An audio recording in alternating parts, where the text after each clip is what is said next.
میرے محترم بھائیوں، دوستوں، بزرگوں، قرآن نے مردوں کی طرح عورتوں کے بھی حقوق بیان کیے ہیں۔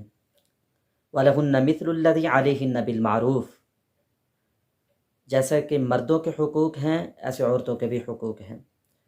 ایک صحابی نے پوچھا، یا رسول اللہ، ہماری عورتوں کے ہم پر کیا حقوق ہیں؟ اللہ کے نبی صلی اللہ علیہ وسلم نے ارشاد فرمایا، جب تم کھاؤ تو ان کو بھی کھلاؤ، جب تم پہنو تو ان کو بھی پہناؤ۔ ایسے نہیں کہ خود اچھا کھا رہے ان کو اچھا کھلا نہیں رہے، خود اچھے کپڑے ان کو اچھا پہنا رہے۔ آپ صلی اللہ علیہ وسلم نے اس سے منع فرمایا۔ اور ان کے منہ پر نہ مارو، منہ پر مارنے سے بھی ہمارے نبی صلی اللہ علیہ وسلم نے سختی سے منع فرمایا۔ اور ان کو گالیاں نہ دو، ان کے ماں باپ کو گالیاں نہ دو۔ جب تم ناراض ہو جاؤ تو ان کو گھروں سے نہ نکال دو، بلکہ اپنے گھروں میں ہی رہنے دو۔ آپ صلی اللہ علیہ وسلم کی تعلیم پہ جب ہم عمل کریں گے، معاشرے میں امن، خوشیاں، سکون، راحتیں آئے گا۔ ہماری اولادوں میں بھی آپس میں محبتیں ہوں گی۔ جب میاں بیوی میں محبت ہوگی تو اولادوں میں بھی محبت ہوگی۔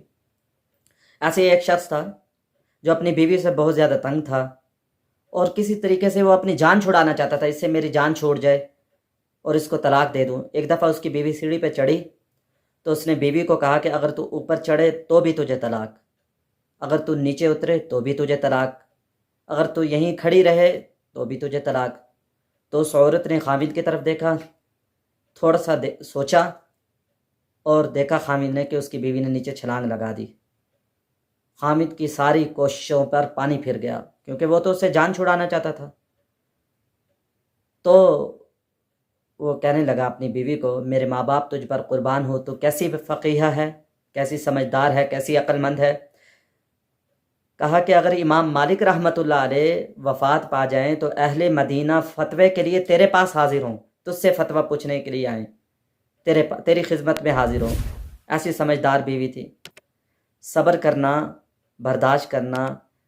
ہماری بے صبری اور آپس میں لڑائی کی وجہ سے کتنی نسلیں برباد ہو جاتی ہیں۔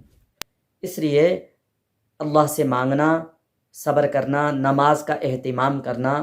اللہ کے نبی صلی اللہ علیہ وسلم نے جو اعمال بتائے ہیں ان عملوں کو کریں گے تو آپس میں محبتیں آئیں گی، خوشیاں آئیں گی، سکون آئے گا۔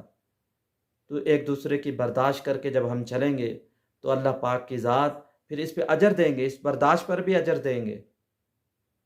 اللہ پاک کی ذات عمل کرنے کی توفیق نصیب فرمائے۔ السلام علیکم ورحمۃ اللہ وبرکاتہ۔